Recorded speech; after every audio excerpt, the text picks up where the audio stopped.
Mulholland Fountain at Los Feliz is dedicated to William Mulholland, an Irishman who started his career as a ditch digger in a private water company and became a superintendent.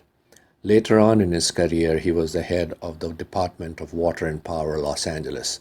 He was involved in the controversial project of getting water from River Owens up northeast in California to feed the city of Los Angeles.